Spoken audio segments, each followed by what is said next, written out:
I want you to do this for me. Check your blood pressure seated with your feet on the ground with the back support, with your upper arm here at about heart level.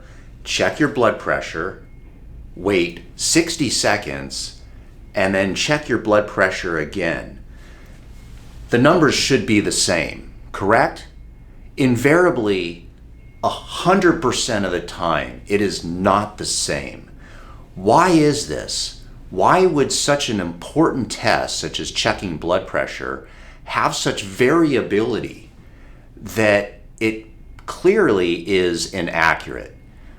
One of the problems is that a blood pressure measurement is really a ballpark figure. It's not a number stamped in stone. Like our age, for example, if you're 59 years old, you're 59 years old today, whether you measured your age right now or measured your age 60 seconds later. You're the same age. You get to have a number.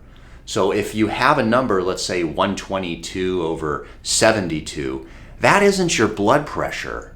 That's your blood pressure at that moment. And the reason this is important is because there's so many variables that can alter blood pressure that the numbers can skyrocket or plummet in a matter of moments.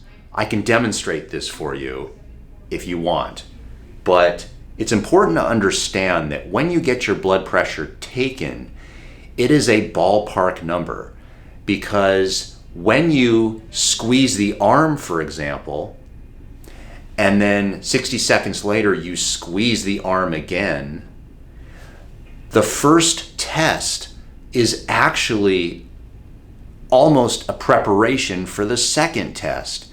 Because when you squeeze the arm, you're squeezing the artery, you're squeezing the muscles. It's almost like an isometric exercise for the arteries and muscles. The reason this is important is because isometric exercises lower blood pressure. Your body thinks there was a constriction, so locally at that area, then the muscles and the arteries relax temporarily, such that the second blood pressure reading very likely is going to be a lower number, which reflects more your general blood pressure readings. This is why you need to take your blood pressure multiple times.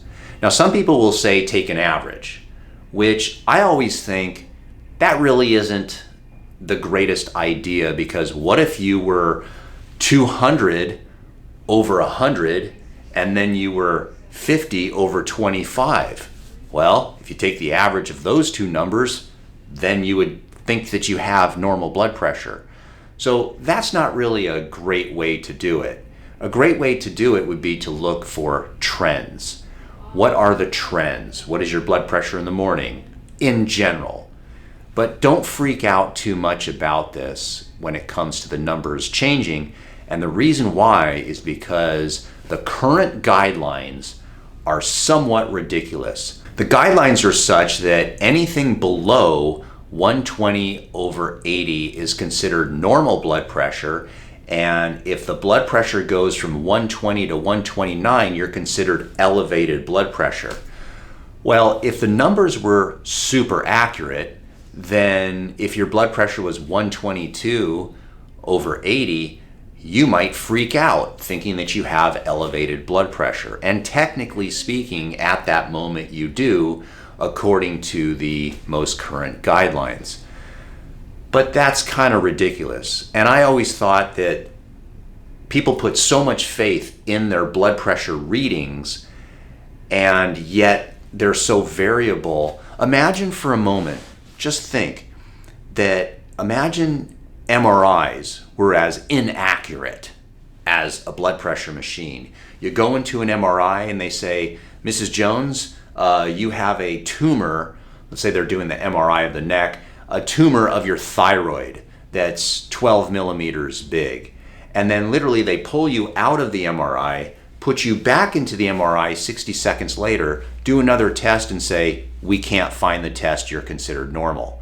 Imagine how ridiculous that would be, and imagine how upsetting that would be to have a test that we rely on for diagnosis that is so wildly variable.